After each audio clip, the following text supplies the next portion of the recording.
মাত্র বিবাহের আলোচনা শুরু হইল, এমনি অবস্থায় বেলাল যুদ্ধের ঘোষণা দিয়ে দিল। যুদ্ধের দামামা বেজে গেল। কে আছো? যুদ্ধের ময়দানে যাইতে হবে। যারা অংশগ্রহণ করবা দেরি করা যাবে না, দ্রুত চলে আসো। আল্লাহর নবী, বিশ্ব নবী, রাহমাতুল লিল আলামিনের সাহাবী, এই যুবক সাহাবী যার নাম হযরত সাআদ রাদিয়াল্লাহু আনহু, শুধুমাত্র বিবাহের আলোচনা শুরু হইল। এই আলোচনার মধ্যে আমার নবী ছিল। যখন যুদ্ধের দামামা বেজে গেল, এমন সময় সমস্ত সাহাবীরা নবীরা যখন যুদ্ধের ময়দানে চলে গেল, হযরত সাআদ যুদ্ধের প্রথম সারিতে দাঁড়ায় যুদ্ধ করতে শুরু করলেন। এই যুবক সাহাবী হযরত সাআদ রাদিয়াল্লাহু আনহু যখন তুমুল লড়াই শুরু হয়ে গেল, হযরত সাআদের বুড়ার মধ্যে কি দিয়ে এমন ভাবে আঘাত করলো, বুড়াটা আর জমিনে দাঁড়ায় থাকতে পারল না, নিচে পড়ে গেল। হযরত সাআদ উনিও দাঁড়ায় থাকতে পারলেন না, বসে থাকতে পারলেন না, উনিও জমিনে উঠে পড়ছে। হযরত সাআদ যে মুহূর্তে নিচের দিকে পড়ে গেলেন, উনি দেরি করেন নাই। মুহূর্তের ভিতরে হযরত সাআদ এইভাবে হাতগুলি গুটাইতে লাগলেন, কাপড়গুলি বাহু পর্যন্ত নিয়ে গেলেন। আজকে যুদ্ধ করার জন্য প্রয়োজনে জীবন দিয়ে দিব। ইসলামের জন্য জীবন দিল তো আল্লাহর ওয়াদা, আল্লাহ জান্নাত দিবেন। সুবহানাল্লাহ জোরে কান। হযরত সাআদ রাদিয়াল্লাহু আনহু যখন এইভাবে বাহু পর্যন্ত হাত কাপড়গুলি উঠায় নিলেন, আল্লাহর নবী দেখে বললেন, আল্লাহর নবী সাআদের কাছে গিয়ে বললেন, ওরে সাআদ, তুমিও কি যুদ্ধের ময়দানে চলে আসছো? হযরত সাআদ কয়, ইয়া রাসূলুল্লাহ, ইয়া হাবিবাল্লাহ, আল্লাহর নবী গো, আমার মা বাবা আপনার প্রতি কুরবান হোক, আমি যুদ্ধের ময়দানে চলে আসছি। বিশ্বনবী রাহমাতুল লিল আলামিন বলি, ওরে সাআদ, ভালো করে শুনে নাও, আমি নবী তোমাকে বলি, এই যুদ্ধের ময়দানে যদি শাহাদাত বরণ করো, মরতে দেরি হবে, জান্নাতের ভিতরে ঢুকতে দেরি হবে না। আমি নবী সুসংবাদ দিয়ে দিলাম। যখন এই সুসংবাদ হযরত সাআদের কানের মধ্যে দেওয়া হলো, হযরত সাআদ ঈমানি পাওয়ার আরো বেড়ে গেল। হযরত সাআদ রাদিয়াল্লাহু আনহু সঙ্গে সঙ্গে যুদ্ধের ময়দানে আবার গিয়া একেবারে মধ্যখানে গিয়ে পড়ে গেলেন। হযরত সাআদ যুদ্ধ করতেছে, নিধন করে, ফায়াকতুলুনা ওয়া ইউকতালুন, নিধন করতেছে, কাফের বেঈমানগুলিকে দুনিয়া থেকে বিদায় করতেছে, কাফের বেঈমানগুলিকে জাহান্নামে টিকে দিয়া দুনিয়ার জমিন থেকে বিদায় করে। ফায়াকতালুন, হঠাৎ করে হযরত সাআদ শাহাদাতের পেয়ালা পান করলেন।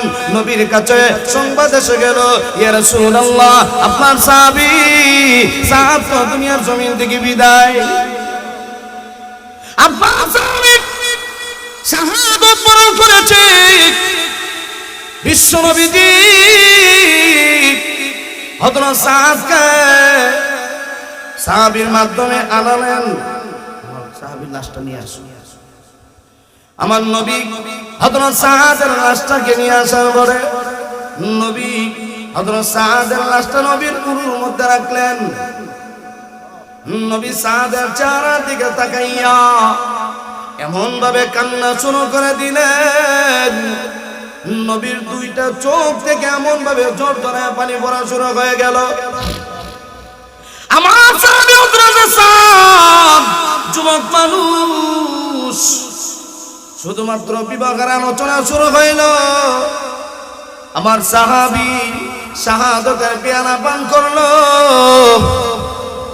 নবী আমার অজুরে কান্না শুরু করে দিলেন।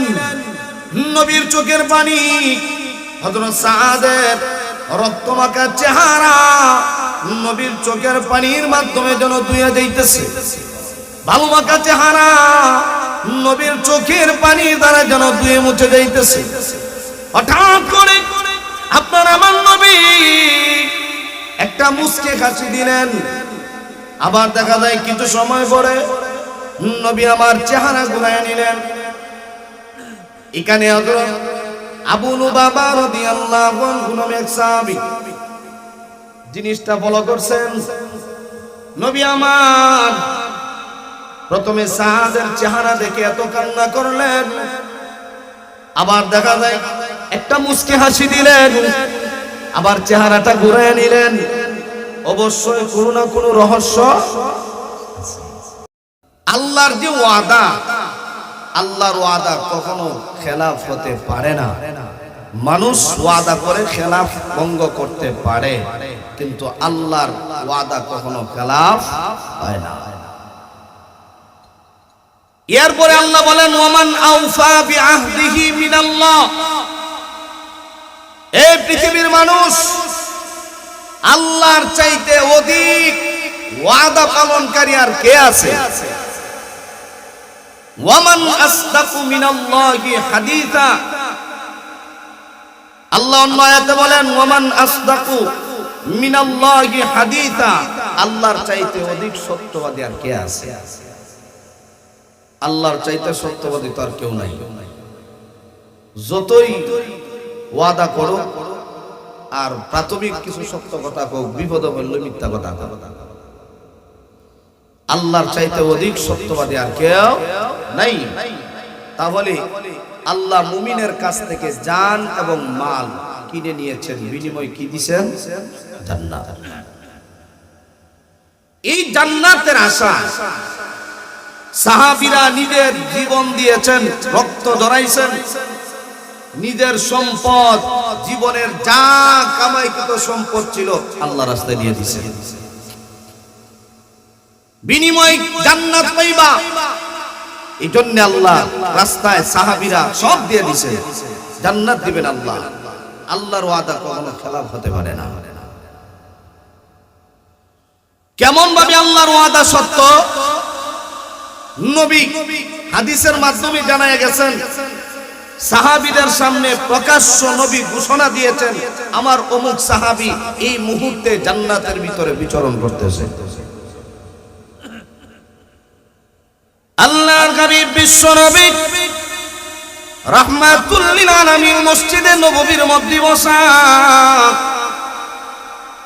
হঠাৎ করে আমার নবী আওয়াজ দেয়া কয়, আমার সাহাবী জাফরের এক হাত কাটা হয়ে গেল। আমার সাহাবী জাফরের এক হাত কাটা হয়ে গেল, অথচ নবী মসজিদে নববীর মধ্যে বসা।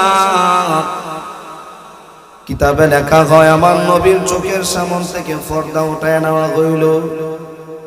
সরাসরি হযরত জাফর যে যুদ্ধের ময়দানে যুদ্ধ করতেছে, নবী মসজিদে নববীর মধ্যে বসে বসে দেখতেছে। হযরত জাফর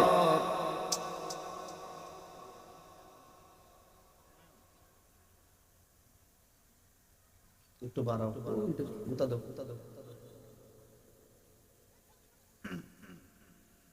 হযরত জাফরের এক হাত কাটা হয়ে গেল। এটা জানার কিছু না, আমি বয়ান থাকতে জানো এটা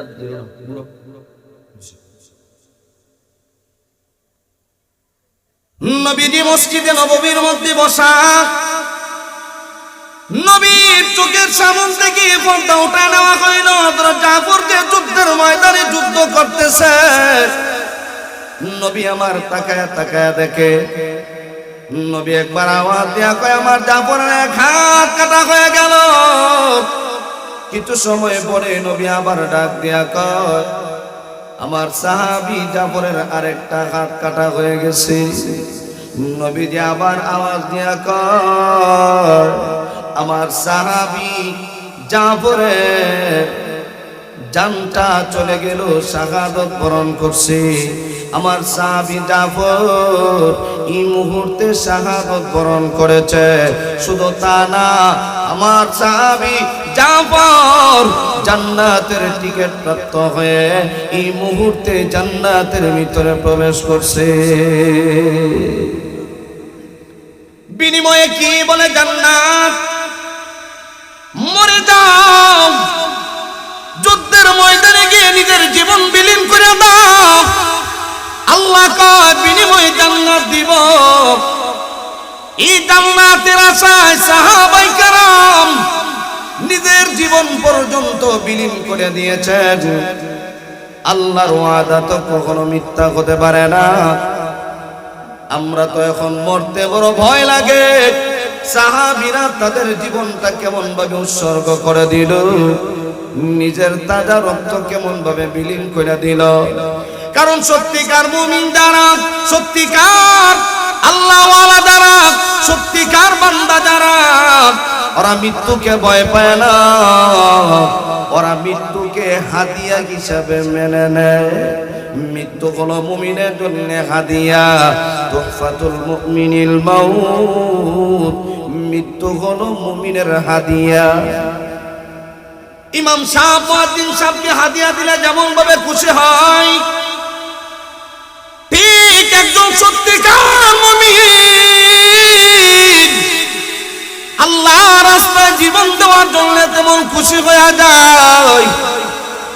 নিজের জান বিলীন করে দেওয়ার জন্য প্রস্তুতি গ্রহণ করে।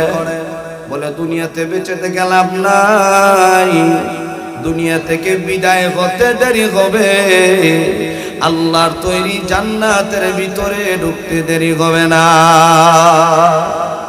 কারণ আল্লাহর ওয়াদা, মরলে জান্নাত। যুদ্ধের ময়দানে নিধন করো, মর, জান্নাত পাইবা। ও ভাই, কেমন ছিল সাহাবীদের ঈমান, কেমন ছিল সাহাবীদের ভিতরে তাকওয়া, আল্লাহ এবং রাসূলের প্রতি কি পরিমাণ অগাধ ভালোবাসা ছিল। আল্লাহ রাব্বুল আলামিন বলেন, মানুষেরা রে, ও ঈমানদারেরা, ঈমান আনো আমার সাহাবীদের মতো, তোমরাও ঈমান আনো। আমার সাহাবীদের ঈমান সাধারণ ঈমান না, ওদের ঈমান এত মজবুত, ঈমানের জন্য জীবন দিয়া দেয়, কোনো কষ্ট পায় না। ওদের মতো ঈমান বানাও। আমিনু কামা আমানান নাস।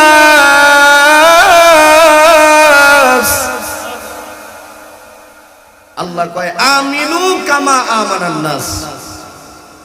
ও ঈমানদারেরা, ঈমান আনো সাহাবায়ে কেরামের মতো ঈমান আনো। আল্লাহর হাবিব বলে, আসহাবি কান নুজুম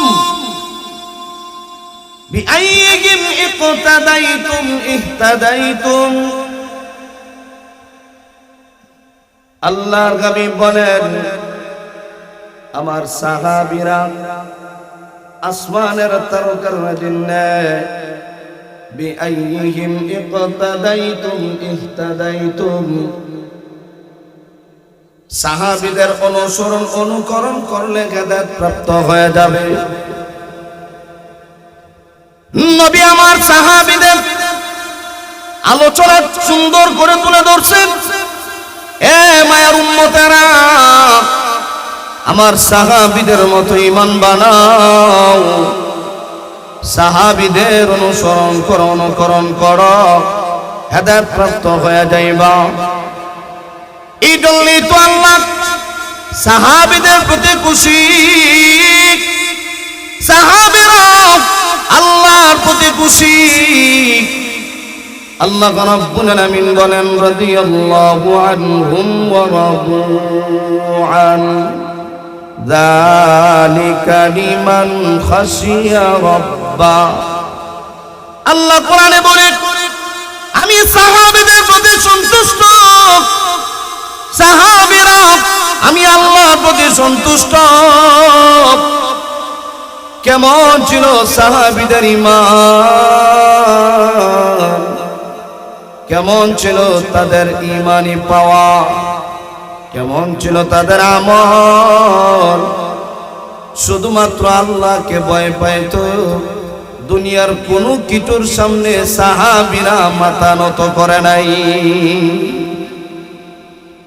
মাল্লাহুল মাওলা ফালাকুল কুল, তুমি যদি আল্লাহ হয়ে যাও দুনিয়ার সব তোমার হয়ে যাবে। এ বাবা, আল্লাহর সাথে গভীর সম্পর্ক লাগাও, তাহলে দেখবা দুনিয়ার কোনো কিছুর অভাব হবে না, দুনিয়ার কোনো কিছুর ভয় দিনের ভিতরে ঢুকবে না। কারণ তুমি যদি আল্লাহর হয়ে যাও দুনিয়ার সব তোমার হয়ে যাবে। চলার ক্ষেত্রে কোনো ভয় থাকবে না, ভাগ ভাল্লুকের কোনো ভয় নাই, হিংস্র জানোয়ার মানব প্রবীর শয়তানের কোনো ভয় নাই। কারণ আল্লাহ আছে, মুমিনের সাথে আল্লাহ আছে। আমার আল্লাহ মুমিন বান্দাগুলিকে গায়েবী সাহায্য করে, ঠিক কিনা? আল্লাহর পক্ষ থেকে সাহায্য আসে। কেমন ভাবে সাহায্য? কারণ আল্লাহর ওয়াদা, তোমার ভিতরে তাকওয়া ঢুকাও, আল্লাহর ভয় ভীতি ঢুকাও। মৃত্যুর ভয় দিলের ভিতরে ঢুকাইও না, মরণ তো লাগবে। মৃত্যু হলো মুমিনের হাদিয়া, মৃত্যুর ভয় পায় লাভ নাই। ভিতরে ঢুকাও তাকওয়া। ইন্না আকরামাকুম ইনদাল্লাহি আতকাকুম,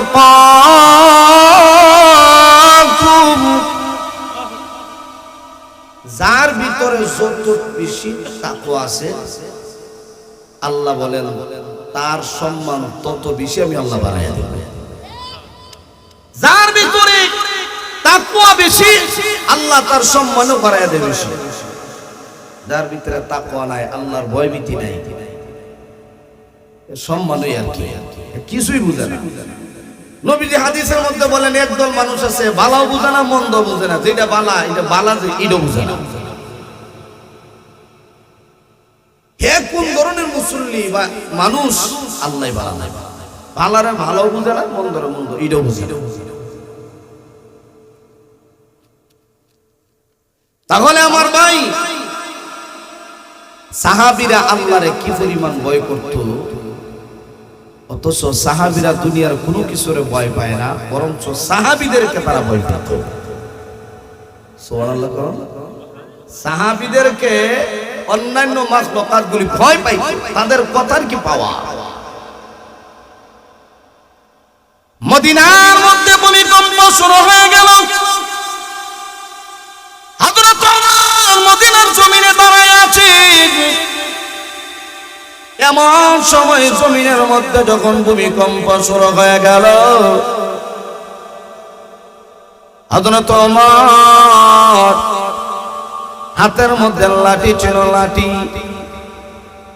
জমিনের মধ্যে আঘাত করে বললেন, এ জমিন থেমে যাও, কারণ তুমি নড়াচড়া করলে আমার নবীর কষ্ট হবে।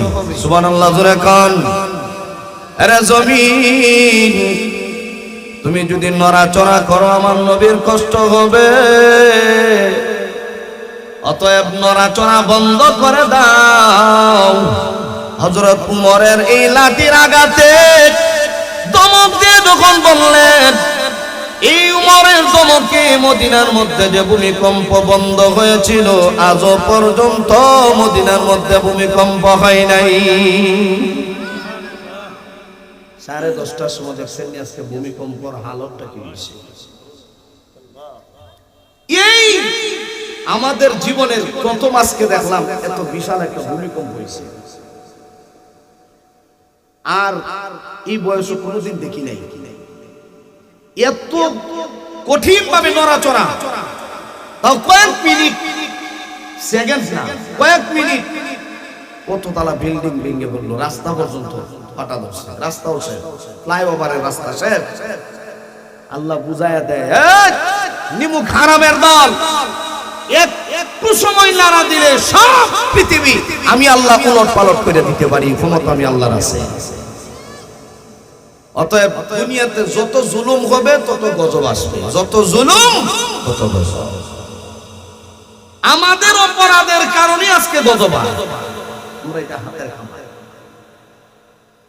ظهر الفساد في البر والبحر بما كسبت أيدي الناس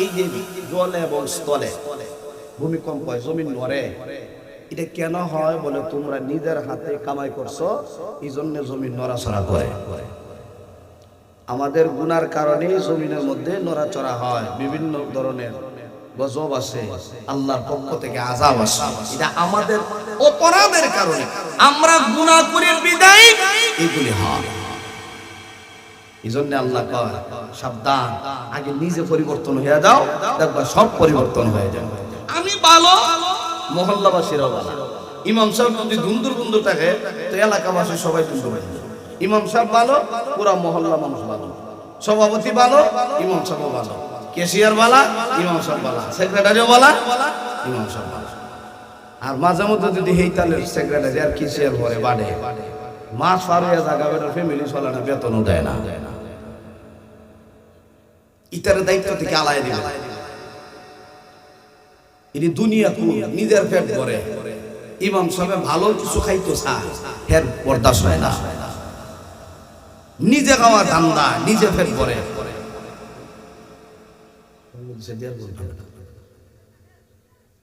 এমন এক অবস্থা দেশের মধ্যে এখন বেইনসাফিটা বেশি হয় নিজের হিসাব ঠিকই আছে জিগাই ভাই আপনার মাসে কত লাগে বলে ৬০,০০০ টাকার নিচে হয় না আর এইবার ৬০০০ টাকা দেওয়া যায় সারা মাস কেউ ২০০০ টাকা মাসের বড় দেয় এর বড় দেওয়া যায় মাঝে মধ্যে বাজারে গেছো উতরে চাও খাওয়া পানও খাওয়া হিসাব সারা পান আর সাতর আছে ৬০০০ টাকা বেতন সব চলে ৬০,০০০ টাকা মাস বেতন দেওয়ার পরও ৬০,০০০ টাকা ফ্যামিলিতে এর বড় চলে না কি আর লাগে চলবো না কেমন আরাম করে বড় শান্তি নাই যেগুলি হারাম খায় এরপরে শান্তি নাই হালালের মধ্যে আরাম আছে হারামের মধ্যে আরাম না কথাটা মনে রাখবেন যদিও কষ্ট হয় চলতে কষ্ট হবে হালাল খাওয়ার চিন্তা করবেন আজকে থেকে হারাম বাদ দেওয়ার চেষ্টা করবেন আর যেন ভবিষ্যতে হারাম না খায় আল্লাহ হেফাজত করো সাহায্য করো খাই অভ্যাস হয়ে গেছে যত খাইব তত মজাই লাগে এই সবটাও দিবেন তোমার যখন আল্লাহর আদালতে ধরা পড়বে একটা মানুষও আল্লাহর আদালত থেকে পলায়ন করার সুযোগ ইয়াকুলুল ইনসানু ইয়াউমাইযিন আইনাল মাফার আল্লাহ কয় মানুষ আমি আল্লাহর সামনে দাঁড়াইলে চুল পরিমাণ পা নড়ানোর ক্ষমতা তোর নাই পলায়ন করবে কোন জায়গা বাংলাদেশ থেকে অমুক দেশে দুনিয়ার ক্ষেত্রে পলায়ন করার সুযোগ আছে বাসে দমক দিছে গেছে নানার বাড়ি বাবা ছেলেরা দমক দিছে গেছে নানার বাড়ি গেছে খালার বাড়ি গেছে ফুফুর বাড়ি দুনিয়ার সিস্টেম আছে পলায়ন করা আল্লাহর আদালতে গিয়ে দাঁড়ানো হলেই দেখবেন আল্লাহর আদালত থেকে পলায়ন করার কোনো সুযোগ থাকবে না আল্লাহ কয় যাইবি কই সব তো আমি আল্লাহর দেওয়া এক দেশ থেকে আরেক দেশে যাইবি তো আমি আল্লাহর দেওয়া কারো ভিটা বাড়ি থেকে কিনে আনা হয় না আলাদা কেউ দেয় নাই আমি আল্লাহ দিছি তোরে বসবাস করার জন্য মানুষ তুমি জমিনে বিচরণ করবা আমি আল্লাহ জমিনটাকে তোর জন্য বিছানা বানায় দিছি আরাম করবি আরাম দিন দিলাম রুজি করবি কষ্ট করবি রাত দিলাম আরামে ঘুমাবি এখন দেখা যায় রাত্রি বেলা হে রিজিকের তালাশ করে দিনের বেলা আরামে ঘুমায় আল্লাহ কয় দিনও ঘুমায়ও না আর হ্যাঁ দিনও ঘুমায় একদল আছে এরা রাত্রে ঘুমায় না এরা রিজিকের তালাশ করে লাইট মারে বুঝেন নাই লাইট মারে আমারও মারে দিয়েছেন 2 দিন আগে ধরতারছে না রাত্রে রুজি ওরে ডাকায় লাইট মারে চৌক টাকার দান্দা কেন বলে আল্লাহর বিধান হইলো তুই ঘুমাইবি রাত্রে অনেক সারা রাত কষ্ট করে লাইট টিপায় টাকা রুজির দাম দেয়। আল্লাহ কয় তোর কপালে শান্তি হবেই কেমনে? অন্যরে ঠগায় নিজে খাইলে নিজে ঠগন লাগে। এই জন্য আসুন, যেই কথা বলতেছিলাম মনে রাখবেন, জায়গা মতো না এলে আবার ফেসলা বলতে। আল্লাহ বলেন আমি সাহাবীদের প্রতি খুশি, সাহাবীরাও আমি আল্লাহর প্রতি খুশি। কারণ সাহাবীরা একমাত্র ভয় পাইতো কারে? বড় ভয় পাইতো আল্লাহরে। আল্লাহকে এমন ভয় পাইতো, দুনিয়ার কোনো কিছুরে তারা ভয় পায় না। এই জন্য সব মাখলুকাতগুলি তাদেরকে ভয় পাইতো। তাদের কথার কি দাম, কথার কি পাওয়া। ও ভাই দেখেন সাহাবীদের ইমানি পাওয়ার। আব্দুল্লাহ ইবনে জুবাইর রাদিয়াল্লাহু আনহু রাস্তা দিয়ে বের হইলেন। এমন সময় তাকায়া দেখেন একদল মানুষ রাস্তা দিয়ে হেঁটে যাইতে পারে না। মানুষগুলি দাঁড়ায় আছে, রাস্তার মধ্যখানে দাঁড়ায় আছে। সাহাবী জিজ্ঞাসা করলেন কি হইল, কেন দাঁড়ায় আছো? যাওয়ার কোনো ব্যবস্থা নাই। মানুষগুলি ডাক দিয়ে কয় রাস্তার মধ্যে বাঘ বসা, বাঘের ভয়ে কেউ রাস্তা পার হতে পারে না। আব্দুল্লাহ ইবনে জুবাইর কয় আমার একটু সুযোগ, আমি বাঘের কাছে যাব। বাঘে কেন মানুষকে কষ্ট দেয়? আল্লাহ তো তার নামে জায়গা জঙ্গলের ব্যবস্থা করে রাখছে, রাস্তার মধ্যে কেন মানুষকে কষ্ট দেয়? আব্দুল্লাহ ইবনে জুবাইর বাঘের কাছে গিয়া কানের মধ্যে ধরে বললেন এ বাঘ, এখানে তোর জায়গা না, তোর জায়গা হলো জঙ্গলে, এখানে কেন বসা আছো? মানুষকে কেন কষ্ট দাও? দেরি করা যাবে না, এই মুহূর্তে রাস্তা থেকে জঙ্গলের দিকে চলে যাও। কিতাবে লেখা হয় আব্দুল্লাহ ইবনে জুবাইর বাঘকে বলতে দেরি হয়েছে, মুহূর্তের ভিতরে জঙ্গলে যাইতে দেরি করে নাই। কথার পাওয়া। এই জন্য রে বাবা, সাহাবীরা কি পরিমাণ আল্লাহ এবং তার রাসূলের আনুগত্য করছে, এমনি তো আল্লাহ তাদেরকে সম্মান বাড়ায়া দেন নাই। আল্লাহ রাব্বুল আলামিন আয়াত নাযিল করে জানায়া দেয় নবী এই আয়াতের মর্ম হলো এটা, এই আয়াতের মর্ম হলো এটা। আপনার সাহাবীদেরকে শোনায়া দেন। আল্লাহর হাবিব রাহমাতুল লিল আলামিন সাহাবীদেরকে নিয়ে বসা। এমন সময় জিবরাইল আগমন, আয়াত দিয়া জিবরাইল আগমন করছে। ইয়া রাসূলুল্লাহ, আল্লাহ একটা আয়াত দিয়ে পাঠাইছেন, লান তানালুল বিররা হাত্তা তুনফিকু মিম্মা তুহিব্বুন। আয়াতটা যখন পাঠানো হইল, নবীরে বলা হইল, বোঝানো হইল, আল্লাহ জানায় দেয় ও আমার হাবিব আপনার সাহাবীদের কি জানায় দেন, যার কাছে যে জিনিসটা সবচাইতে আপন, যার কাছে যে জিনিসটা সবচাইতে প্রিয়, এটা যেন আল্লাহ রাস্তায় খরচ করে দেয়। আয়াতটা নাযিল হইছে, আর এর অর্থ হইল এটা। আল্লাহ জানায় দিয়েছেন হাবিব আপনি জানায় দেন সাহাবীদেরকে যার কাছে যে জিনিসটা সবচাইতে প্রিয়, এটা যেন আল্লাহ রাস্তায় খরচ করে দেয়। শুধু আল্লাহ জানায় দিয়েছেন নবীর মাধ্যমে। নবী শুধুমাত্র সাহাবীদেরকে এর তরজমাটা শোনায় দিয়েছেন। সঙ্গে সঙ্গে সাহাবীদের ভিতরে একটা প্রতিযোগিতা শুরু হয়ে গেছে। সুবহানাল্লাহ জোরে কর।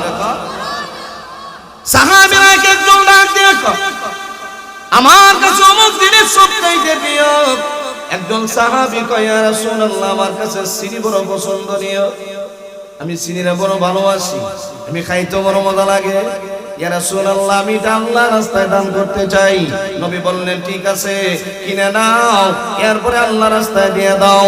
আরেকজন সাহাবী বলে ইয়া রাসূলুল্লাহ ইয়া হাবিবাল্লাহ, ওগো আল্লাহর নবী আমার একটা বাগান আছে, এই বাগানটা আমার কাছে অনেক পছন্দের বাগান। ওগো নবী এই বাগানটা এত সুন্দর, সারা বছরের ইনকাম আসে। এই বাগানটা আমার কাছে সবচাইতে প্রিয়। এই বাগানের ভিতরে একটা ঝর্ণাও ছিল। শুধু তা না, এই ঝর্ণার মধ্যে আমার নবী মাঝে মধ্যে ওযু করতেন। নবী আমার এই বাগানের মধ্যে মাঝে মধ্যে বিচরণ করতেন। সাহাবী ডাক দিয়ে কয়, ইয়া রাসূলুল্লাহ, ইয়া হাবিবাল্লাহ, ও আল্লাহর নবী, আপনাকে সাক্ষী রাখলাম এই মুহূর্তে আমার বাগানটা আল্লাহর রাস্তায় দান করে দিতে চাই। নবী ডাক দিয়া কয়, সাহাবী শোনো, এইভাবে দান না করে তোমার নিকটবর্তী আত্মীয় একজনের কাছে দান করে দাও। কারণ আল আকরাবু ফাল আকরাব, তুমি নিকটবর্তী আত্মীয় হওয়ার কারণে ওই বাগানের একটা অংশ তোমার ভাগ্য পড়তে পারে। একেবারে নিকটে দাও, তাতে তুমি ওইখান থেকে একটা বাদ পাও। দেখেন নবী কত সুন্দর তরতিব শিখাই দিয়েছে। তুমি ধারে কাছে দাও, এই বাগান থেকে তুমিও একটা বাদ পাইবা, কারণ তুমিও তো প্রতিবেশী। কুরবানি সময় দেখেন নাই, দুস্তর বাদ করা হয় না, ধনী গরিব সবই তো সমান, এক একটা বাদ থাকে। তুমি দিবা আল্লাহর রাস্তায় দিয়ে দাও, ধারে কাছে দাও, তুমি এখান থেকে একটা বাদ পাইবা। নিকটবর্তী আত্মীয় হক বেশি, আল আকরাবু ফাল আকরাব, কাছাকাছি। আরেকজন সাহাবী কয়, ইয়া রাসূলুল্লাহ, ইয়া হাবিবাল্লাহ, আল্লাহর নবী, আমি বাগানের ভিতরে ঘর নির্মাণ করি, আমি আমার এই ঘরের মধ্যে আমার বিবি বাচ্চাকে নিয়ে আরাম করি। ইয়া রাসূলুল্লাহ, এই বাগানটা আমার কাছে সবচাইতে বড় প্রিয়, কারণ এই বাগান থেকে আমি সারা বছরের ইনকাম বের করে নিয়ে আসি, সারা বছর আমি চলতে পারি। ওই বাগানটা আমার কাছে সবচাইতে প্রিয়। ওই বাগানের ভিতরে আমার ঘর বাড়িও আছে, আমার বিবি বাচ্চাও আছে। নবী গো, আপনি সাক্ষী থাকেন, এই মুহূর্তে আপনাকে সাক্ষী রেখে এই বাগানটা আমি আল্লাহ রাস্তায় বিলীন করে দিলাম, আল্লাহ রাস্তায় দান করে দিলাম। শুধু তা না, ওই সাহাবীর নাম আবু দারদা রাদিয়াল্লাহু আনহু। আবু দারদা কয়, ইয়া রাসূলুল্লাহ, আপনি সাক্ষী, এই বাগানটা আমি আল্লাহ রাস্তায় দান করে দিলাম। এবার বাগানের কাছে গিয়া বিবিরে ডাক দে, বিবি গো, বেরিয়ে আসো, ওই বাগানের মালিক তো এখন আমি না, এই বাগানটা আমি আল্লাহ রাস্তায় দান করে দিলাম। বিবি আমার, ঘর থেকে বের হয়ে আসো, বাচ্চাগুলিরে নিয়ে আসো, এই বাগানের ভিতরে আমি আর ঢুকবো না, কারণ যদি ঢুকে যায় বাগানের মোহাব্বত আমার দিলের ভিতরে যদি লেগে যায় তাহলে আমার সব বরবাদ হয়ে যাবে। আমি বাগানটা আল্লাহ রাস্তায় দিয়ে দিলাম। ও বিবি আমার, চলে আসো, যেমন স্বামী তেমন বিবি। বিবি ঘর থেকে বেরিয়ে আসে বলে, ও স্বামী আমার, আল্লাহ রাস্তায় কি দান করে দিয়েছেন? বলে, হ্যাঁ দান করে দিয়েছি। এবার বিবি ডাক দিয়ে বলে, ও স্বামী আমার, আপনি ভালো একটা ব্যবসা করেছেন, কারণ দুনিয়াতে আপনি ওই বাগানটা আল্লাহ রাস্তায় বিলীন করে দিয়েছেন। আমার আল্লাহ, আমি আশাবাদী জান্নাতের ভিতরে আমাদের জন্য একটা বাড়ির ব্যবস্থা করবে। কারণ জান্নাতের ভিতরে বাড়ির ব্যবস্থা কেমনে করবে? কারণ আল্লাহ তো ওয়াদা আছে, ইন্নাল্লাহা আশতারা মিনাল মুমিনিনা আনফুসাহুম ওয়া আমওয়ালাহুম বিআন্না লাহুমুল জান্নাহ।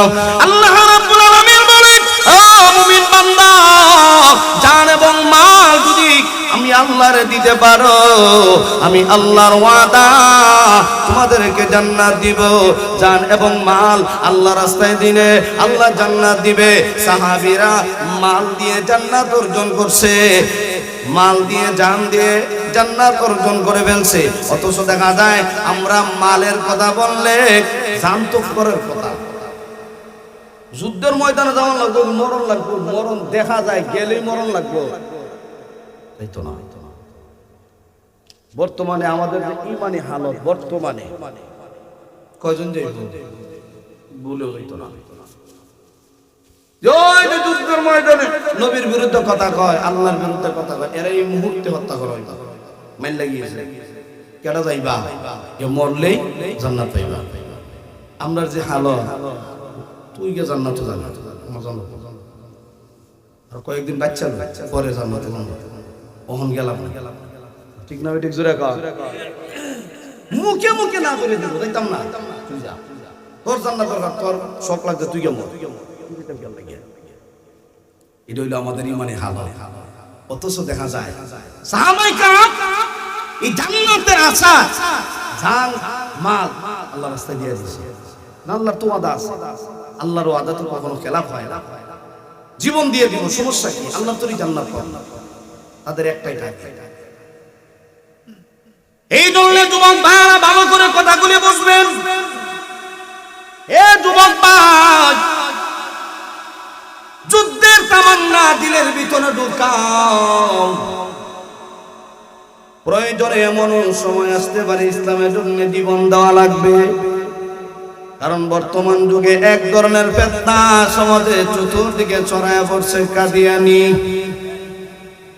কথা বল না দেই কাদিয়ানি কাফের কাদিয়ানি কি কাফের কাদিয়ানি কাফের এটা সবাই জানে সবাই বলতেছে যারা বলে না মানে না ইডু কাফের তাহলে আমরা ঈমান আছে এটা বুঝানোর জন্য একবার ওই বাতিলের বিপক্ষে আমরা একবার তাকবীর দেই নারে তাকবীর কাদিয়ানি কাফের আর একটু জোরে কাদিয়ানি কাফের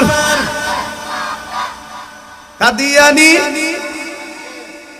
এই কাদিয়ানি গোষ্ঠী এখন দেখা যায় এমন সুরত ধরছে সুরত ধরছে ইমান ধ্বংস করার লাগে ইমান ধ্বংস করার লাগে টুপি পাঞ্জাবি সুরত ধরছে কয়েকদিন আগে বাইতুল মুকাররম ধরা গেছে এর ভিডিওর মধ্যে ইহুদিদের শিল মারা এ যে ইহুদি ভিডিওর মধ্যে শিল মারা অথচ দেখা যায় দীর্ঘদিন ধরে ইমাম চলতেছে হ্যাঁ ইহুদিদের 5-8টা গোলাম সামসা এ বাংলাদেশে কয়টা বেতন পায় সব বেতন তো ওইখান থেকে আসে ঠিক না এইগুলি গোপনে গোপনে মানুষের ঈমান আকীদা সব নিয়ে যাইতেছে এই জন্য প্রথমে নিজের ঈমানের হেফাজত করা দরকার ঠিক কিনা জোরে কর নিজের ঈমান বাঁচানো দরকার নিজের ঈমান আগে মজবুত করে এই জন্য যুদ্ধের ডাক আসতে পারে প্রস্তুতি নেওয়া লাগে যুবক ভাইরা সাহাবীদের কিছু কথা থেকে আমাদের উদ্বুদ্ধ হওয়া দরকার তারা কেমন ভাবে আল্লাহর রাস্তায় হাসি মুখে জীবন দিয়ে দিয়েছেন হাসি মুখে সুবহানাল্লাহ জোরে কর হাসি মুখে জীবন দিয়ে দিয়েছেন আল্লাহর নবীর একজন যুবক সাহাবী শুধুমাত্র বিবাহের আলোচনা শুরু হইল এমনি অবস্থায় বেলাল যুদ্ধের ঘোষণা দিয়ে দিল যুদ্ধের দামামা বেজে গেল কে আছো যুদ্ধের ময়দানে যাইতে হবে যারা অংশগ্রহণ করবা দেরি করা যাবে না দ্রুত চলে আসো আল্লাহর নবী বিশ্ব নবী রাহমাতুল লিল আলামিনের সাহাবী এই যুবক সাহাবী যার নাম হযরত সাআদ রাদিয়াল্লাহু আনহু শুধুমাত্র বিবাহের আলোচনা শুরু হইল এই আলোচনার মধ্যে আমার নবী ছিল যখন যুদ্ধের দামামা বেজে গেল এমন সময় সমস্ত সাহাবীরা নবীরা যখন যুদ্ধের ময়দানে চলে গেল হযরত সাআদ যুদ্ধের প্রথম সারিতে দাঁড়ায় যুদ্ধ করতে শুরু করলেন এই যুবক সাহাবী হযরত সাআদ রাদিয়াল্লাহু আনহু যখন তুমুল লড়াই শুরু হয়ে গেল হযরত সাহাবের গুনার মধ্যে তীর দিয়ে এমন ভাবে আঘাত করলো গুনাটা আর জমিনে দাঁড়ায় থাকতে পারল না নিচে পড়ে গেল হযরত সাদ উনিও দাঁড়ায় থাকতে পারলেন না বসে থাকতে পারলেন না উনিও জমিনে উঠে পড়ছে হযরত সাদ যে মুহূর্তে নিচের দিকে পড়ে গেলেন উনি দেরি করেন নাই মুহূর্তের ভিতরে হযরত সাদ এইভাবে হাতগুলি গুটাইতে লাগলেন কাপড়গুলি বাহু পর্যন্ত নিয়ে গেলেন আর সে যুদ্ধ করার জন্য প্রয়োজনে জীবন দিয়ে দিব ইসলামের জন্য জীবন দিল তো আল্লাহর ওয়াদা আল্লাহ জান্নাত দিবেন। সুবহানাল্লাহ জোরে কান। হযরত সাদ রাদিয়াল্লাহু আনহু যখন এইভাবে বাহু পর্যন্ত হাত কাপড়গুলি উঠায় নিলেন, আল্লাহর নবী দেখে বললেন, আল্লাহর নবী সাদের কাছে গিয়ে বললেন, ওরে সাদ তুমিও কি যুদ্ধের ময়দানে চলে আসছো? হযরত সাদ কয়, ইয়া রাসূলুল্লাহ, ইয়া হাবিবাল্লাহ, আল্লাহর নবী গো, আমার মা বাবা আপনার প্রতি কুরবান হোক, আমি যুদ্ধের ময়দানে চলে আসছি। বিশ্বনবী রাহমাতুল লিল আলামিন বলি, ওরে সাদ ভালো করে শুনে নাও, আমি নবী তোমাকে বলি, এই যুদ্ধের ময়দানে যদি শাহাদাত বরণ করো, মরতে দেরি হবে, জান্নাতের ভিতরে ঢুকতে দেরি হবে না। আমি নবী সুসংবাদ দিয়ে দিলাম। যখন এই সুসংবাদ হযরত সাদের কানের মধ্যে দেওয়া হলো, হযরত সাদ ঈমানি পাওয়ার আরো বেড়ে গেল। হযরত সাদ রাদিয়াল্লাহু আনহু সঙ্গে সঙ্গে যুদ্ধের ময়দানে আবার গিয়া একেবারে মধ্যখানে গিয়ে পড়ে গেলেন। হযরত সাদ যুদ্ধ করতেছে, নিধন করে ফায়াকতুলুনা ওয়া ইউকতালুন, নিধন করতেছে, কাফের বেঈমানগুলিকে দুনিয়া থেকে বিদায় করতেছে, কাফের বেঈমানগুলিকে জাহান্নামে টিকে দিয়া দুনিয়ার জমিন থেকে বিদায় করে। ফায়াকতালুন, হঠাৎ করে হযরত সাদ শাহাদাতের পেয়ালা পান করলেন। নবীর কাছে সংবাদ এসে গেল, ইয়া রাসূলুল্লাহ, আপনার সাহাবী সাদ তো দুনিয়ার জমিন থেকে বিদায়। আপনার সাহাবী শাহাদাত বরণ করেছে। বিশ্বনবীজি হযরত সাদকে সাহাবীর মাধ্যমে আনালেন, সাহাবীর লাশটা নিয়ে আসুন। আমার নবী হযরত সাদের লাশটাকে নিয়ে আসার পরে নবী হযরত সাদের লাশটা নবীর উরুর মধ্যে রাখলেন। নবী সাদের চেহারার দিকে তাকাইয়া এমন ভাবে কান্না শুরু করে দিলেন, নবীর দুইটা চোখ থেকে এমন ভাবে জোর ধরে পানি পড়া শুরু হয়ে গেল। আমার সাহাবী হযরত সাদ যুবক মানুষ, শুধুমাত্র বিবাহের আলোচনা শুরু হইল, আমার সাহাবী শাহাদাতের পেয়ালা পান করলো। নবী আমার অজুরে কান্না শুরু করে দিলেন। নবীর চোখের পানি হযরত সাদের রক্তমাখা চেহারা নবীর চোখের পানির মাধ্যমে যেন ধুয়ে যাইতেছে। ভালো মাখা চেহারা নবীর চোখের পানি দ্বারা যেন ধুয়ে মুছে যাইতেছে। হঠাৎ করে আপনার আমার নবী একটা মুচকি হাসি দিলেন। আবার দেখা যায় কিছু সময় পরে নবী আমার চেহারা ঘুরায় নিলেন। এখানে হযরত আবু লুবাবা রাদিয়াল্লাহু আনহু নামে এক সাহাবী জিনিসটা ফলো করছেন। নবী আমার প্রথমে সাদের চেহারা দেখে এত কান্না করলেন, আবার দেখা যায় একটা মুচকি হাসি দিলেন, আবার চেহারাটা ঘুরায় নিলেন। অবশ্যই কোনো না কোনো রহস্য। হযরত আবু লুবাবা রাদিয়াল্লাহু আনহু বলেন, ইয়া রাসূলুল্লাহ, ইয়া হাবিবাল্লাহ, ওগো আল্লাহর নবী, সাদ শাহাদাতের পেয়ালা পান করেছে, সাদের লাশটা দেখে আপনি প্রথমে এত কান্না করলেন, পরে মুচকি একটা হাসি দিলেন, এরপরে চেহারা ঘুরায় নিলেন, কারণটা কি? নবী আমার ডাক দিয়ে বলে, আবু লুবাবা রে, ভালো করে শোনো, আমার সাহাবী সাদের এই করুণ পরিস্থিতি দেখে আমি নবী কান্না, চোখ থেকে অটোমেটিক পানি বের হয়ে আসলো, আমি ধরে রাখতে পারলাম না। আমার সাহাবী এই পরিস্থিতি দেখে আমি নবীর চোখের পানি ধরে রাখতে পারলাম না। এই করুণ দৃশ্য দেখে আমি নবী কান্না শুরু করে দিলাম। ইয়া রাসূলুল্লাহ, হাসলেন কেন? আমি নবী তাকায়া দেখি আমার সাদ জান্নাতের মেহমান হয়ে গেছে। জান্নাত অর্জন করে ফেলেছে, আমার সাদ জান্নাতের বাসিন্দা হয়ে গেছে। জান্নাতের মালিক হওয়ার পরে আমি নবী একটা মুস্কি হাসি দিলাম, আমার সাদ তো জান্নাতের বাসিন্দা। হুজুর চেহারা ঘুরায় নিলেন, কারণ কি? এমনিতে নবী বলেন, ওরে আমার সাদ যখন জান্নাতের ভিতরে বিচরণ করে, আমার সাদ যখন জান্নাতের ভিতরে হাঁটে, সাদের বিবিরা ভুরভুরিরা সাদকে নেওয়ার জন্য একটা প্রতিযোগিতা শুরু হয়ে গেছে। ভুরভুরিদের ভিতরে আওয়াজ দিয়া কয়, আমি আগে সাদকে বরণ করব, আমি আগে সাদকে বরণ করব। ভুরভুরিদের ভিতরে একটা প্রতিযোগিতা শুরু হয়ে গেল। এইভাবে যখন প্রতিযোগিতা শুরু হয়ে গেল, দৌড় আরম্ভ করে দিল। যখন দৌড়তে লাগলো, হঠাৎ করে হযরত সাদের বিবি পায়ের গুড়ালি আমি নবীর চোখের সামনে ধরা পড়ল, সাথে সাথে আমি নবী চোখ ঘুরাই নিয়েছি। সুবহানাল্লাহ জোরে কর। পায়ের নুপুর পর্যন্ত আমি নবীজি নিজের চোখে দেখলাম, সাথে সাথে চোখটা ঘুরাই নিলাম। এমনিতেই আমার নবী কয়, আমার সাদ ভাগ্যবান, আমার সাদ যুদ্ধের ময়দানে শাহাদাত বরণ করার কারণে হযরত সাদ তো জান্নাতবাসী হয়ে গেল। শুধু তা না, জান্নাতের নাজ নিয়ামতের মালিক হয়ে গেছে।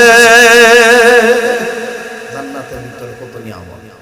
ফি জান্নাতিন আলিয়া কুতুফুহা দানিয়া ফাহুয়া ফি ঈশাতির রাদিয়া। তাহলে বোঝা গেল আল্লাহর ওয়াদা, ইন্নাল্লাহা আশতারা মিনাল মুমিনিনা আনফুসাহুম ওয়া আমওয়ালাহুম বিআন্না লাহুমুল জান্নাহ। আল্লাহ কয়, মুমিন বান্দা দুইটা জিনিস দাও, আমি আল্লাহ জান্নাত দেব। জান দাও, মাল দাও, দুই জিনিস যদি আমি আল্লাহর কাছে জিম্মাদারি রাখতে পারো, আমি আল্লাহ তোমাদেরকে জান্নাত দেব। সুবহানাল্লাহ জোরে বল। তো ঈমান মজবুত বানানো লাগবে, আমল মজবুত বানাতে হবে। পরিপূর্ণ ঈমানদার যদি হয়, আমল যদি মজবুত বানাইতে পারি, আল্লাহর তো ওয়াদা আছে, ঈমান আনার পরে যদি কেউ আমল করে, আমি আল্লাহ জান্নাত দিব। এমন জান্নাত, সবচাইতে বড় জান্নাত, জান্নাতুল ফেরদাউস দান করব। ইন্নাল্লাযীনা আমানু ওয়া আমিলুস সালিহাত কানাত লাহুম জান্নাতুল ফিরদাউসি নুজুলা। ঈমান আনার পরে যদি কেউ নেক আমল করে, আমি আল্লাহ ওই বান্দাগুলির জান্নাতুল ফিরদাউসের মেহমান বানায় দেব। কানাত লাহুম জান্নাতুল ফিরদাউসি নুজুলা। সাহাবীরা শুধুমাত্র এই জান্নাতের আশায় জীবন দিয়েছেন, তো ঠিক, মাল আল্লাহর রাস্তায় দিয়েছেন, আল্লাহর রাস্তায় মালও দিয়েছেন, জীবনও দিয়েছেন। তাদের কাছ থেকে, তাদের এই কথাগুলি থেকে আমাদের শিক্ষা নেওয়া দরকার। তাদের মতো আমাদের ঈমানটাকে মজবুত বানানো দরকার। ভাইরে, তারাও তো মানুষ ছিল, আমরাও তো মানুষ। তাদের ঈমানের হাল কি আর আমাদের ঈমানের হাল কি? তারা মৃত্যুরে ভয় পায় না, আর আমরা মৃত্যুকে ভয় পাই। তুহফাতুল মুমিনিল মউত। মৃত্যু তো মুমিনের সবার জন্য একটা হাদিয়া হিসাবে, হাদিয়া। দুনিয়াটাই হলো শুধুমাত্র একটা পার্টিশন। দুনিয়া থেকে বিদায় হয়ে গেলে হয়তো বা আপনার আমার জন্য দুইটা জায়গা, হয়তো জান্নাত না হয় জাহান্নাম। قال رسول الله صلى الله عليه وسلم لا دع بعد الدنيا إلا الجنة أو النار। আল্লাহর হাবিব বলেন, হে আমার উম্মত, দুনিয়া থেকে বিদায় হওয়ার পরে তোমার জন্য দুইটা জায়গা আছে। একটা হলো জান্নাত, আরেকটা হলো জাহান্নাম। ঈমান আমল যদি ভালো হয়, জান্নাতে ঢুকবা, ঈমান আমল যদি মজবুত না হয় জাহান্নামে ঢুকতে হবে। এই জন্য দুনিয়াটা হলো পাটি। সাহাবীরা কি পর্যন্ত ত্যাগ স্বীকার করছে। আইরে হায়, বিবি বাচ্চা, বিবিরে বিধবা বানাইছে, সন্তানগুলোরে এতিম বানাইছে ইসলাম প্রতিষ্ঠা করার জন্য। নবীর কথা রাখতে গিয়া সব কিছু বিলীন করে দিয়েছে। হযরত আবু বকর রাদিয়াল্লাহু আনহু জীবনের যা ছিল সব দিয়ে দিয়েছে। হযরত খাদিজা সব দিয়ে দিয়েছে, সব আল্লাহর রাস্তায় দিয়েছে। নবী আমার বসা, এমন সময় দেখা যায় হযরত আবু বকর সালার বস্তা দিয়া শরীরটা এইভাবে ডেকে আসতেছে নবীর কাছে। সালার বস্তা সব দিয়ে দিছে, কিচ্ছু নাই। আবু বকরের আশা নবীর কাছে যে আসতেছে, আমার আল্লাহ বরদাস্ত করতে পারলেন না। আমার আল্লাহ আবু বকরকে সালাম জানায় দিলেন, আমি আল্লাহর পক্ষ থেকে আবু বকরকে সালাম জানায়া দাও। সুবহানাল্লাহ, জোরে কান। আমার আল্লাহ আবু বকরকে সালাম দিয়েছেন। কেমন ছিল নবীর সাহাবী আবু বকর?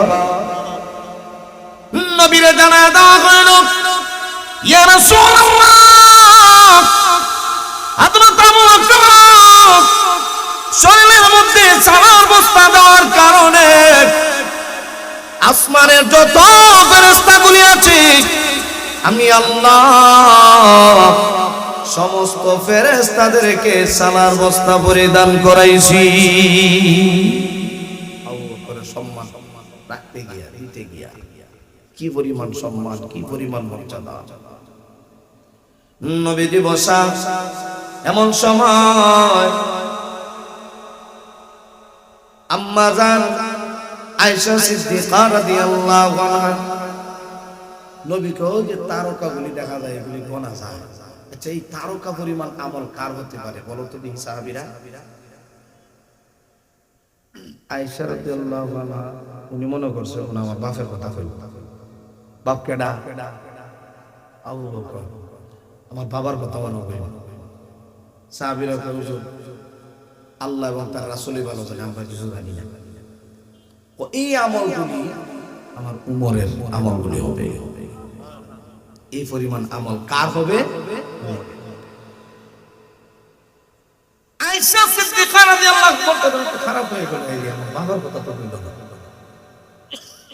এরপরে নবী ডাক দিয়ে কয়, আয়েশা, উমরের আমল তো গোনা যায়, আবু বকরের আমল গোনার কোনো সিস্টেম নাই। হুজুরে কন্যা সুবহানাল্লাহ। হযরত উমর বলতেন, ও ভাই, ও আবু বকর, তুমি যে নবীর সাথে 3টা রাত থাকছিলা,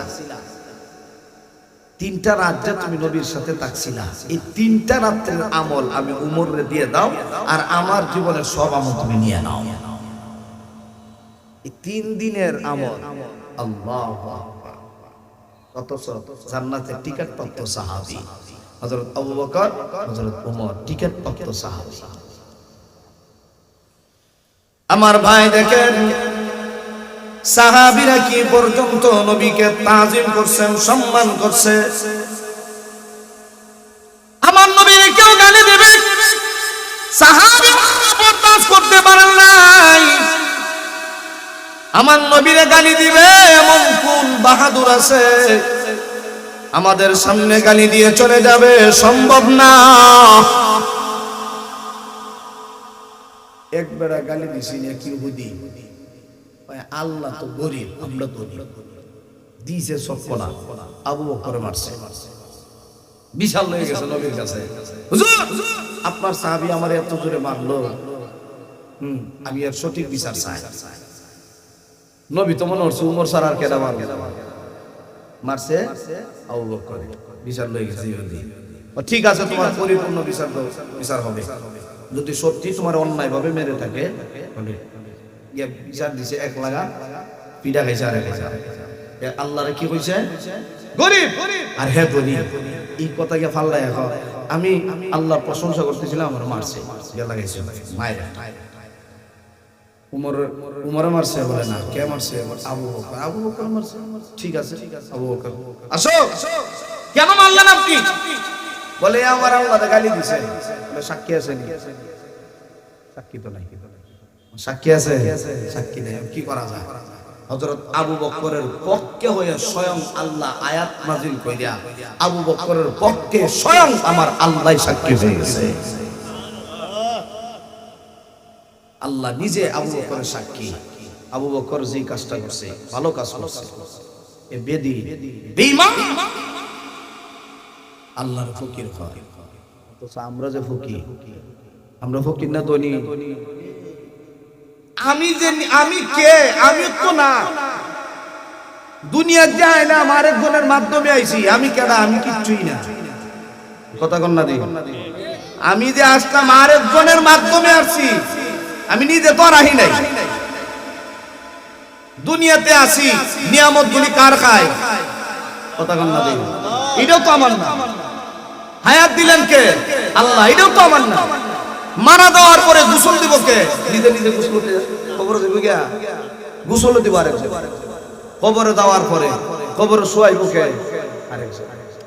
হিসাব চাওয়া হবে, জব দে, তখন না হিসাব। দুনিয়ার কি করছ না করছ। আচ্ছা যা।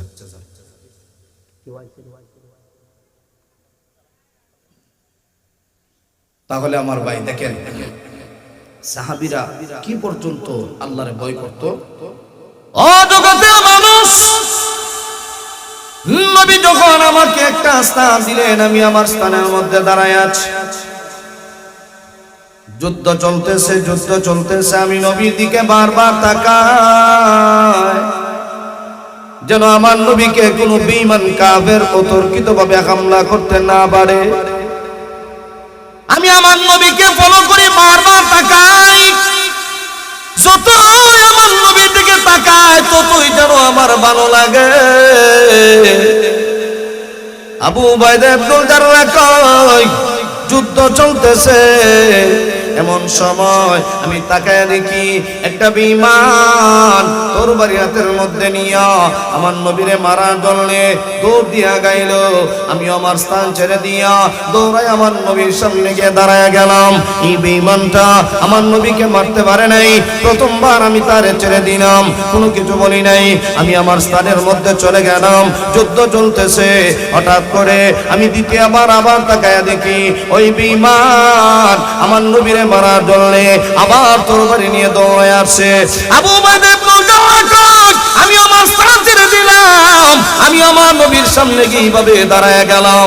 লোকটা আমার নবীরে মারতে পারে নাই। দ্বিতীয়বারের মতো আমি তারে সুযোগ দিলাম, আর দাঁড়ায় দিলাম। তৃতীয়বার আসলে আর মাথা নিয়ে যাইতে পারবো না, তোমার গর্দান থেকে মাথা আলাদা করে বেরোবো। এই লোকটা চলে গেল। আমি বলে দিলাম, লোকটা আমার বড় কাছের মানুষ। এরপর আমি তারে দ্বিতীয়বারের মতো সুযোগ দিলাম। আবু উবাইদা ইবনুল জাররাহ কয়, আমি আমার স্থানের মধ্যে দাঁড়ায় আছি। এমন সময় আমি লক্ষ্য করি ওই লোকটা আমার নবীরে আঘাত করার জন্য এবার এমন টার্গেট নিয়ে এসেছে, হয়তোবা সে মরবে, আর না হয় আমার নবীকে দুনিয়ার জমিন থেকে বিদায় করে দিবে। আবু উবাইদা ইবনুল জাররাহ কয়, এই লোকটা তরবারি নিয়া যখন খাপ থেকে তরবারি বের করলো, আমার নবীরে আঘাত করবে। আবু উবাইদা ইবনুল জাররাহ কয়, আমি আমার তরবারিটা বের করলাম। খাপ থেকে যখন বের করছি, বের করার পরে আমি যখন তার গর্দানের মধ্যে আঘাত করব, আশ্চর্য ব্যাপার, আমি তাকে দেখি আমার হাতের মধ্যে তরবারি নাই, কে যেন টান দিয়ে নিয়ে গেল। হঠাৎ করে বেঈমানের শরীরে এমন সজোরে একটা আঘাত করেছে, গর্দান থেকে মাথাটা 40 হাত দূরে গিয়ে চিৎকার করছে। যখন যুদ্ধ শেষ হয়ে গেল, নবীজি বললেন, ও আমার সাহাবীরা, বেঈমান কাফের গুলি বড় বড় লিডার যারা জাহান্নামের টিকিট পায় জাহান্নামে চলে গেছে, এইগুলির লাশ একত্রিত করো। লাশগুলি যখন একত্রিত করতে শুরু করলেন, সাহাবীরা একজন সাহাবী নবীর কানের মধ্যে সংবাদ দিল, ইয়া রাসূলুল্লাহ, একজনের বডি পরা আছে কিন্তু মাথা নাই, তার দেহের সাথে মাথা নাই, মাথা খুঁজে পাওয়া যায় না। নবীজি বললেন, মাথা খুঁজে বের করো আর গর্দনের মধ্যে লাগায়া দাও, তাহলে চিনা যাবে। কিছু সময় পরে সাহাবী বললেন, ইয়া রাসূলুল্লাহ, মাথা পাওয়া গেছে, 40 হাত ধরে গর্দনের সাথে লাগায়া দাও। লাগায়া দেওয়ার পরে দেখা যায় এই লোকটা আর কেউ নয়, এই লোকটাই হইল আবু উবাইদা ইবনুল জাররাহর জন্মদাতা পিতা। এই সর্বনাশ, ছেলের হাতে বাবা কোন, এটা আবার কোন ধর্ম, এটা আবার কোন ইসলাম ধর্ম? বাবার হাতে ছেলে কোন লাগাইছে উনি। আর বেঈমান কাফেররা তো সুযোগ পাইলই মিছিল শুরু করে দেয়, দেখছো এটা বলে ইসলাম, এটা বলে ইসলাম, মুহাম্মদ এবং তার দলবল। বাপের হাতে ছেলে, ছেলের হাতে বাবা কোন হয়ে গেছে, এটা কেমন ধর্ম? এটা টিক্কারি করে। এক পর্যায়ে আমার আল্লাহ কয়, নবী আমার মন ঘাবড়াবেন না, আবু উবাইদা ইবনুল জাররাহ যে কাজটা করছে এটা সত্যিকার একজন মুমিনের কাম। সুবহানাল্লাহ বলেন, মুমিনের কাজ। লা তাজিদু কওমান ইউমিনুনা বিল্লাহি ওয়া বিল ইয়াউমিল আখির ইউআদ্দুনা মান হাদ্দাল্লাহা ওয়া রাসূলাহু। আবু উবাইদা ইবনুল জাররাহ সম্পর্কে আমার আল্লাহ আয়াত নাযিল করে জানায়া দিয়েছে, নবী আমার আবু উবাইদা যে কাজটা করেছে এটা একজন ইমানদারের কাজ, একটা মুমিনের কাজ। লা তাজিদু কওমান ইউমিনুনা বিল্লাহ ওয়া বিল ইয়াউমিল আখির। আপনি এমন কোন ইমানদার খুঁজে পাবেন না যারা আল্লাহ এবং তার রাসূলকে বিশ্বাস করে, আখিরাত বিশ্বাস করে, আল্লাহ এবং তার রাসূলের বিরুদ্ধে কথা বলে, হয়তোবা তার ভাই হবে, অথবা বাবা হোক, অথবা বন্ধু বান্ধব হোক, নিকট আত্মীয় কেউ হোক, পাড়া প্রতিবেশী কেউ হোক, নবী এবং আল্লাহর বিরুদ্ধে যদি কেউ কথা কয়, ওই ইমানদার বাবাকেও সাথ দিতে পারে না, ঠিক কিনা? আবু উবাইদা ইবনুল জাররাহ যে কাজটা করছে এটা একটা মুমিনের কাজ। শুধু তা না, যুদ্ধ যখন শেষ হয়ে গেল, বছর ঘুরতে না ঘুরতে এখন তারা প্রতিযোগিতা শুরু হয়ে গেছে, কেমনে মারণ যায় তাদের ভিতরে। রেডিও, আমি রেডিও, প্রতিশোধের আগুন দাও দাও করে জ্বলতেছে, প্রতিশোধ নিব। তারা একটা এমন কৌশলে তারা বৈঠক করছে যে এই বছর, গত বছর তো আমরা নেতা নেতা যা আছে সবাই মারি দিয়েছে, এই বছর মোহাম্মদ এবং তার সঙ্গী যারা আছে তাদেরকে মারতে হইব। মারবো কেমনে? বলে উহুদের ময়দানে যাইতে হবে, গিয়া তাদেরকে আঘাত। তারা যখন প্রস্তুতি নিয়ে উহুদের ময়দানের দিকে আসতেছে, আল্লাহ নবীরে জানাই দিয়েছেন, নবী আপনি যুদ্ধের জন্য প্রস্তুতি গ্রহণ করেন। ফায়াকুতুলুনা ওয়া ইউকতালুন, যুদ্ধের জন্য প্রস্তুতি গ্রহণ করো। ইউকাতিলুনা ফি সাবিলিল্লাহ। সত্যি সাথে আমার নবী 1000 বাহিনী তৈরি করলেন। ও আমার সাহাবীরা, উহুদের যুদ্ধে যেতে হইব, ইসলামের জন্য জীবন দিতে হইব। কারা কারা রাজি বলে? আমরা সবাই রাজি, চলো। সফর শুরু হয়ে গেল। কিছু দূর যাওয়ার পরে দেখা যায় 300 মুসলমান, মুনাফিক মার্কা মুসলমান ওরা নাই। কেউ কেউ হুজুর আমার পেটে ব্যথা, মাথা ব্যথা, হাঁটু ব্যথা, বিভিন্ন অজুহাত দেখায়, এরা মুনাফিক। গেছে গা 300 রইছে 700 মুসলমান। সাহাবীরা, আমার নবী কয়, ও আমার সাহাবীরা মন ঘাবড়ায়ও না, ইন্নাল্লাহা মা'ানা, আল্লাহ আমাদের সাথে আছে, টেনশন নাই, চলো যুদ্ধের ময়দানে যাব। নবী আমার নিজেই সেনাপতির দায়িত্ব পালন করতেছে। উহুদের ময়দানে নবী যখন চলে গেলেন, 50 জন সাহাবীকে আলাদা করে নিলেন, 650 জন সাহাবীকে আলাদা করলেন, আর শুধুমাত্র 50 জন সাহাবীকে নবী আলাদা করে নবী জানায়া দিলেন, ও আমার সাহাবীরা শোনো, তোমরা তীর নিক্ষেপের জন্য বড় পারদর্শী, তোমরা তীর নিক্ষেপ করতে পারো। আমি তোমাদেরকে ওই যে একটা রুমা পর্বত আছে, সুরুম পথ, পিছন দিক থেকে যেন কোনো বেঈমান মুসলমানদের উপর আক্রমণ করতে না পারে, ওই রুমা পর্বতে তোমরা যাও, এই রুমা পর্বতে তোমরা দাঁড়াইবা, যেন অতর্কিতভাবে বেঈমান আক্রমণ করতে না পারে। আমার 50 জন সাহাবীকে আল্লাহর নবী রোমা পর্বতে দিয়ে দিলেন আর জানায় দিলেন, ও আমার সাহাবীরা, যুদ্ধের ময়দানে সাহাবীদের জয় হোক অথবা পরাজয় হোক, যুদ্ধের জয় হোক অথবা পরাজয় হোক, তোমরা স্থান ছাড়বা না। এইভাবে তোমরা দাঁড়ায় থাকবা যেন অতর্কিতভাবে তোমাদেরকে হামলা করতে না পারে। এই পর্যন্তই তাও। আসসালামু আলাইকুম।